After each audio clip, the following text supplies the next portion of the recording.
Welcome back, Sparkers. How are you? I hope you guys are fine.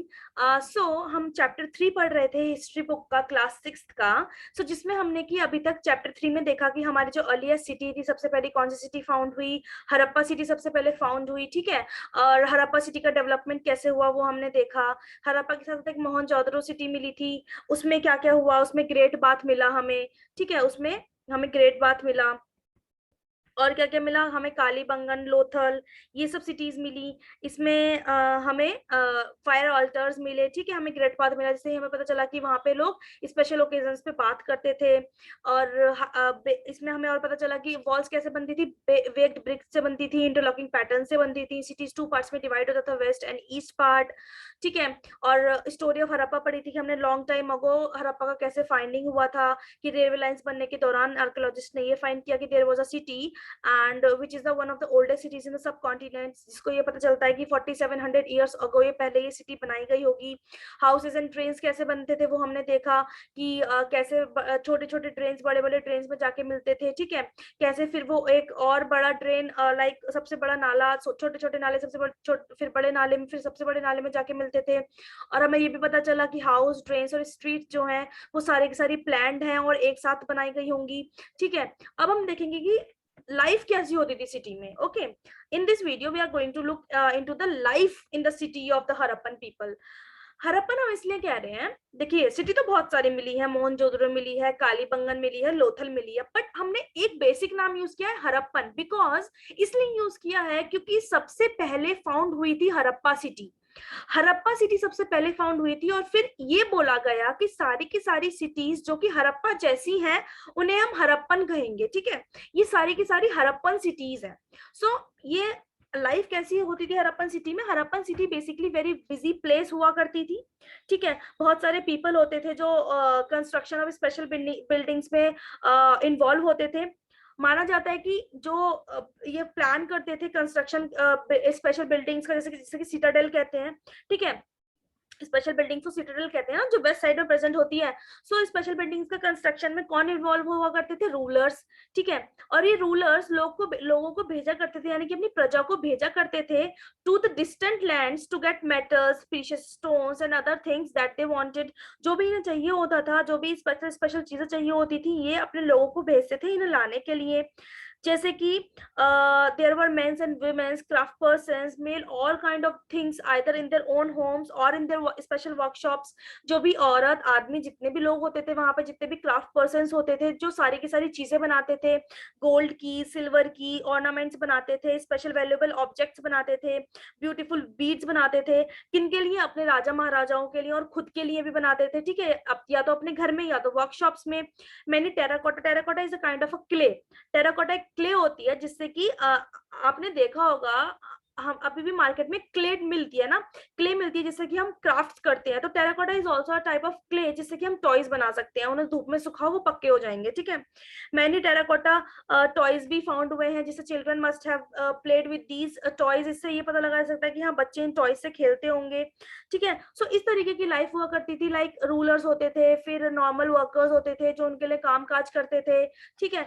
इस तरीके की life हुआ करती थी हड़प्पा में. फिर आता है हड़प्पा के क्राफ्ट्स कैसे होते थे. What about the crafts of the Harappa city, ठीक है.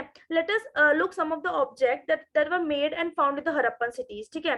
Most of the things have been found by archaeologist are made of stones. जितनी भी ज्यादा चीजें ढूंढी गई हैं आर्कियोलॉजिस्ट द्वारा, वो ज्यादा पत्थरों से बनी है, शेल्स से बनी है, मेटल से बनी है. और मेटल कौन कौन से मेटल्स? कॉपर, ब्रॉन्ज, इन सबसे टूल्स बनाए जाते थे, वेपन्स बनाए जाते थे, ऑर्नामेंट्स बनाए जाते थे, वेसल्स यानी कि बर्तन बनाए जाते थे इन सारी चीजों से. गोल्ड और सिल्वर का भी यूज हुआ है ऑर्नामेंट्स बनाने में, वेसल्स बनाने में, ये भी हमें एविडेंसेस मिले हैं. Perhaps most striking finds are those of beads, weights and blades. यानी कि जो भी बीड्स यानी कि जो मोती, और वेट्स यानी कि जो वो तोलने, नाप तोल करने के लिए जो भी चीजों का इस्तेमाल करते थे, ये सबसे ज्यादा अच्छी फाइंडिंग्स हैं. ब्लेड्स यानी कि जो भी वो काटने के लिए, आइदर फ्लैश और द ट्रीज और द प्लांट्स, जो भी वो काटने के लिए ब्लेड्स का इस्तेमाल करते थे, हमें ये चीज भी मिली है. हड़प्पा के लोग सील्स भी बनाते थे. सील्स किस चीज की बनाते थे? सील्स यानी कि मोहरे किस चीज की बनाते थे? स्टोन्स की बनाते थे, ठीक है. और ये seals generally rectangular in shape होती थी और यूजुअली इनके ऊपर एनिमल्स कार्व्ड होते थे. एनिमल्स यानी कि इनके ऊपर एनिमल्स की छवि छापते थे वो लोग, ठीक है. है। सो ये क्या होता था, ये उन लोगों का एक टाइप से साइन होता था। सील्स उन लोगों के टाइप की एक साइन होती थी। हमें बहुत सारी सील्स मिली भी हैं, जिसमें पशुपतिनाथ और वन हॉर्न राइनोसोरस और बफलोज और द टाइगर्स मिले हैं उन सील्स पे छपे हुए, ठीक है, हमें सील्स जो फाइंड हुई हैं। और हड़प्पा के लोग जो पॉट्स बनाते थे वो ब्यूटीफुली ब्लैक डिजाइन का पॉट होता था, यानी कि उस पर जो वो लोग पेंटिंग करते थे वो ग्रे ब्लैक वेयर्स होते थे, यानी कि ब्लैक कलर की पेंट करते थे। तो जो पॉट्स मिले हैं वो ब्यूटीफुली ब्लैक कलर के पॉट्स मिले हैं। अब और एक चीज और मिली है कि कॉटन्स के भी एविडेंसेस मिले हैं, कहाँ से, मेहरगढ़ से। जैसे कि हमने चैप्टर 2 में पढ़ा था, मेहरगढ़ एक जगह नाम पढ़ा था ना, मेहरगढ़, जो कहाँ होती थी, मेहरगढ़ इन द मध्य प्रदेश, ठीक है। सो मेहरगढ़ से हमें कॉटन के भी एविडेंसेस मिले हैं 7000 ईयर्स अगो, क्योंकि हाँ कॉटन से भी ये लोग याद थे, इनको कॉटन के बारे में भी पता था। सो ये क्राफ्ट्स हो गए सिटीज के। फिर आते हैं in search of the new material. अब वो लोग क्या कहते हैं, न्यू मटेरियल की सर्च में कैसे जाते थे वो लोग, इन चीजों को बनाने के लिए। जो चीज उनके और पास होती थी वो तो ठीक है कि वो तो हमने माना कि हाँ उन्हें मिल जाएंगी, जो उनके आसपास नहीं होती थी और उन्हें चाहिए होती थी, उन लोगों के सर्च में कैसे निकलते थे। रॉ मटेरियल्स वो सब्सटेंस होते हैं जो कि नेचुरली फाउंड भी होते हैं और जिन्हें के फार्मर्स भी प्रोड्यूस करते हैं और हर्डर्स भी प्रोड्यूस करते हैं, जैसे कि वुड्स, ओर्स ऑफ मेटल्स, ये होते हैं raw materials. Ores of metals यानी कि जहां से हमारे मेटल्स निकलेंगे, ठीक है। और वुड से हम फर्नीचर्स बनाएंगे, बहुत सारी चीजें बनाएंगे जो कि फार्मर्स के काम आएंगी, हर्डर्स के काम आएंगी। कार्ड्स बनेंगे, कार्ड्स यानी कि घोड़ा गाड़ी, बैलगाड़ी, all these things. For example cotton produce की फार्मर्स ने एज अ रॉ मटेरियल, और ये कॉटन कैसे यूज होगी, क्लोथ बनाने की यूज होगी कॉटन की मिल्स में, ठीक है। सो इसी इन्हें कहते हैं raw material. Some of the raw material that the Harappan use for available locally, many items such as copper, tin, gold, silvers and precious stones had to be brought from a distant places। जैसे कि कुछ कुछ तो raw material Harappa peoples को locally मिल जाते थे, पर कुछ कुछ raw materials Harappan peoples distant places यानी कि दूर दूर से जाके लाते थे। जैसे कि कुछ कुछ रॉ मटेरियल्स आप मान लीजिए, मैं बता रही हूँ, कॉपर लाते थे वो लोग प्रेजेंट राजस्थान से, आज का जहाँ पे आज का राजस्थान है वहां से, और ओमान से भी। ओमान यानी कि वेस्ट एशिया में एक जगह है ओमान, वहां से लाते थे वो लोग कॉपर। टिन वो लोग लाते थे, और उसे कॉपर के साथ मिक्स करते थे ब्रॉन्ज बनाने के लिए, और ये लोग लाते थे वो अफगानिस्तान से, आज के अफगानिस्तान और ईरान के एरिया से। गोल्ड वो लोग लाते थे प्रेजेंट कर्नाटक से। प्रीशियस स्टोन्स लाते थे प्रेजेंट गुजरात, ईरान, अफगानिस्तान। सो इस डिस्टेंट प्लेसेस में लोग जाते थे और अपने अपने जो मटेरियल्स होते थे, जो यूजफुल मटेरियल्स होते थे, जो उनके लिए रिक्वायर्ड होते थे, वो ये लोग लेके आते थे, ठीक है। अब ये तो हो गया in search of the raw material, वो लोग रॉ मटेरियल के सर्च में वो लोग कहाँ कहाँ जाते थे। अब देखते हैं वो लोग खाना किस तरीके का खाते थे, food. What about the food of these type of these peoples, ठीक है। while many people lived in the cities and other lived in the countryside, grew crops and reared animals। अब हर कोई तो सिटी में नहीं रहता था, है ना, कुछ कुछ लोग बाहर भी रहते थे, कंट्री साइड यानी कि कंट्री के बाहर भी रहते थे, खेतों के पास, जहाँ पे वो लोग क्रॉप्स उगाते थे, एनिमल्स, कुछ एनिमल्स को पालते थे फॉर देयर रूलर्स, अपने रूलर्स के लिए, ठीक है। ये लोग होते थे फार्मर्स और हर्डर्स। ये फूड सप्लाई करते थे क्राफ्ट पर्सन्स को, जो कि दूसरे काम काजों में लगे हुए हैं, स्क्राइबर्स को जो कि लिखने में लगे हुए हैं, रूलर्स को सिटीज में। तो ये हर्डर्स और फार्मर्स का क्या काम होता था कि दूसरे लोगों को फूड सप्लाई करना। अब आप ही देख लीजिए, हर कोई तो हमारे और पास फार्मर नहीं होता ना। तो जो फार्मर्स होते हैं वो हमारे सिटीज में अपने ग्रेन्स लेके आते हैं और हम परचेज करते हैं। सो इसी टाइप से सिस्टम वहां पे भी होता था, ठीक है। और और हमें बहुत सारी चीजें और भी मिली है, लाइक बहुत सारे लाइक ग्रेन्स उगाते थे। कौन कौन से, wheat, barley, pulses, peas, rice, sesame, linseed, mustard, these all type of grains, all type of plants जो होते थे। इन इन ये जो प्लांट्स होते थे जितने मैंने नाम लिए हैं, हमें इनके एविडेंसेस मिले हैं, यानी कि हमें इनके सबूत मिले हैं कि हाँ इन लोगों को पता है इन सब प्लांट्स के बारे में। और एक नया टूल और मिला था जिसे कहते थे हम प्लो। वो आज के तरीके का प्लो नहीं होता था जिससे कि हम खुदाई करते हैं, वो उस जमाने का प्लो होता था जो कि लकड़ी का बना होता था। आज तो मेटल के बने हुए होते हैं, लोहे के बने होते हैं।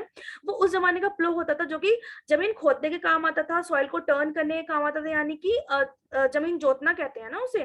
सो जमीन को टर्न करने के काम आता था, फिर जिससे कि सीड लगा सके वो लोग। तो खेत की जुताई करने के लिए, खेत को खोदने के लिए वो लोग प्लो का यूज करते थे, वुडन प्लो का। आज के जमाने का प्लो नहीं, वो उनके जमाने का प्लो था, वुडन प्लो।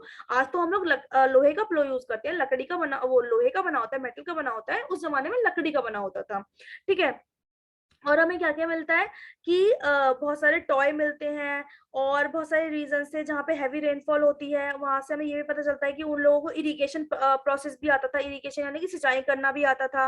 उन लोगों को पता था कि वाटर को कैसे स्टोर किया जा सकता है, जब हमें सप्लाई करना हो फील्ड्स में तो उसको पानी को कैसे यूज किया जा सकता है। बहुत सारे हड़प्पन पीपल्स जो होते थे वो कैटल्स को, शीप्स को, गोट्स को, बफलोस को रियर करते थे, ठीक है। Waters and pastures are available around the settlement, जो भी हमें सेटलमेंट्स मिली है वहां से उनके पानी का, उनके जो रहने सहने के तरीके हैं, उनके जो यूज करने के तरीके हैं, उनकी जो लाइफ थी, उनका जो डेवलपमेंट था, उनका जो लाइक सिविलाइजेशन था, हमें बहुत सारे एविडेंसेस मिले हैं। सारी की सारी बात हम एविडेंसेस के बेसिस पे कर रहे हैं, ठीक है। फिर आता है नेक्स्ट पार्ट, एक क्लोज लुक देखते हैं हड़प्पा टाउन का गुजरात में। गुजरात में एक हड़प्पा टाउन था जिसका नाम था धोलावीरा। धोलावीरा हड़प्पा गुजरात में प्रेजेंट था, रन ऑफ कच्छ के एरिया में। धोलावीरा में क्या था कि फ्रेश वाटर और फर्टाइल सॉइल काफी अच्छे मात्रा में थी। फ्रेश वाटर यानी कि रिवर होगी पक्का वहां पे कोई ना कोई, साबरमती रिवर है जैसे कि गुजरात में हम सबको पता है। तो फ्रेश वाटर और फर्टाइल सॉइल का बहुत ज्यादा अच्छी मात्रा में वो प्रेजेंट थे। Unlike some of the other Harappan cities which were divided into two parts, जैसे कि मैंने बताया ना कि हड़प्पन सिटी ज्यादातर टू पार्ट्स में डिवाइड होती थी, या तो ईस्ट या वेस्ट, ठीक है, ईस्ट और west. But Dholavira three parts में डिवाइडेड थी, ठीक है। और उसके चारों तरफ मैसिव स्टोन वॉल्स यानी कि बड़ी बड़ी स्टोन वॉल्स यानी कि पत्थरों की दीवारें बना रखी थी लोगों ने अपनी सुरक्षा के लिए, अपनी प्रोटेक्शन के लिए। और उन दीवारों को उन दीवारों के बीच में गेटवे बनाते थे वो लोग, जिसको वो लोग कहते थे एंट्रेंस और गेटवे, जिसके थ्रू वो लोग आते जाते थे। बहुत there was a large open area in the settlement. उनके जो सेटलमेंट्स में लार्ज ओपन एरिया हुआ करता था, यानी कि आप मान लीजिए मैदान किसी टाइप का, जैसे कि हम लोगों के बहुत ज्यादा कम्युनिटी इवेंट्स जहाँ होते हैं, जहाँ हम लोग की सेरेमनीज होती हैं तो वहाँ फील्ड्स में होती हैं बड़े बड़े। तो उन लोगों ने भी अपने लिए एक लार्ज एरिया ऐसा बना रखा था जहाँ पे पब्लिक सेरेमनीज होती हैं। जो एक सिटी तो धोलावीरा हुई गुजरात में, और एक सिटी होती थी Lothal. Lothal in Gujarat was a dockyard. Dockyard यानी कि चारा, डॉकयार्ड यानी कि क्या कहते हैं उसे हिंदी में, बंदरगाह, ठीक है। डॉकयार्ड वहां पे जहाँ पे शिप आके रुकते हैं। सो लोथल एक डॉकयार्ड था जो गल्फ ऑफ खंबत में प्रेजेंट है, गुजरात के एरिया में। यहाँ पे क्या होता था, शिप आके रुकते थे, ये बंदरगाह थी, ठीक है। और it was situated near areas where raw material such as semi precious stones were easily available. और लोथल कहाँ पे प्रेजेंट था, जहाँ पे semi precious stones easily available होते हैं, ठीक है। ये बहुत एक इंपॉर्टेंट सेंटर्स था ऑब्जेक्ट्स बनाने का, कौन कौन से ऑब्जेक्ट्स जो कि स्टोन से बनते हैं, शेल से बनते हैं, मेटल से बनते हैं। यहाँ पे वर्कशॉप्स होती थी, ठीक है। वर्कशॉप्स यानी कि यहाँ पे फैक्ट्रीज, उस जमाने की फैक्ट्रीज। प्लीज मैं जो भी फैक्ट्रीज है, जो भी मॉडर्न वर्ड यूज कर रही हूँ ना, उसको आप ये मत ले लेना कि उस जमाने में भी अपने जमाने जैसी फैक्ट्रीज और मशीन्स होती थी। No, at their point of time उनके जमाने में जो चीज अवेलेबल होती थी उस जमाने की बात कर रहे हैं हम, ठीक है। वो इस जमाने से डेवलप नहीं होती थी। फिर हम देखते हैं कि हड़प्पा हमें एंड कैसे हुआ, कि हर चीज की शुरुआत होती है तो अंत भी तो होता ही है ना। सो हड़प्पा सिविलाइजेशन का और जो हड़प्पन सिटीज थे इनका एंड कैसे हुआ। अराउंड 39 ईयर अगो हमें मिलता है कि इस एरा की, मतलब एंडिंग एरा की शुरुआत होती है। मेजर चेंज आता है इन्वायरमेंट में, ठीक है। हमें एविडेंसेस मिलते हैं कि जो लोग होते हैं वो सिटीज में रहना छोड़ देते हैं। जो लाइफ एक स्टडी पेस से चल रही होती है, मतलब एक गति से चल रही होती है, वो ग्रेजुअली स्टॉप हो जाती है। ड्रेन्स यानी कि जो नाले होते हैं सूखने लगते हैं। गार्बेज, कूड़े करकट भरे रहते हैं, कूड़े करकट जो होता है स्ट्रीट पे जमा होने लगता है। ऐसा क्यों क्यों हुआ होगा ये सब कुछ। तो बहुत सारे स्कॉलर्स ने इसके ऊपर स्टडी की। कुछ स्कॉलर्स यानी कि विद्वान, ठीक है, कुछ स्कॉलर्स ये सजेस्ट करते हैं कि हो सकता है कि रिवर्स ड्राई हो गई हो, क्योंकि उनका बहुत ज्यादा इंपॉर्टेंट पार्ट था लाइफ में वाटर, ठीक है। अगर उनको रिवर्स ही नहीं मिली, अगर उनको वाटर ही नहीं मिला तो उनका जीवन भी नहीं रह जाएगा, because river is very important part of their life style, ठीक है। और कुछ और सजेस्ट करते हैं कि हो सकता है डिफोरेस्टेशन की वजह से भी वो लोग लुप्त हो गए हो, वो लोग डिस्ट्रॉय हो गए हो। डिफोरेस्टेशन यानी कि पेड़ पौधों का काटे जाना, ठीक है। और कुछ लोग मानते हैं कि हो सकता है कि फ्लड्स आए हो, मौसम चेंज होने के दौरान, क्लाइमेट चेंज होने की वजह से बारिश ज्यादा हुई हो, फ्लड्स आए हो, रिवर्स जो होती हैं उन्होंने अपना डायरेक्शन बदली हो। जो रिवर सीधी बह रही होगी हो सकता है कि उसने कटान शुरू किया हो, ठीक है, उसने अपना कोर्स चेंज किया हो। सो उसके कोर्स चेंज होने से और रिवर्स में फ्लड आने से भी हो सकता है कि इनकी एंडिंग के पीछे हो सकता है कि फ्लड्स भी एक टाइप का कारण है। बहुत सारे रीजंस दिए जाते हैं, बहुत सारे रीजंस आज भी ढूंढे जा रहे हैं, पर अभी तक कोई ऐसा ठोस रीजन नहीं मिला है हमें जिससे कि हम ये बता सके कि इन सिटीज का एंड कैसे हुआ। बहुत सारे स्कॉलर्स आते हैं, अपने अपने तर्क देते हैं, अपने अपने वितर्क देते हैं, अपने अपने आइडियाज बताते हैं, अपने अपने सजेशंस देते हैं, बट अभी तक कोई भी हमें ऐसा ठोस रीजन नहीं मिला जिसपे हम ये रिलाई कर सके, जिसपे हम ये रिलाई अपॉन हो सके कि yes this is the reason that these all cities are our and.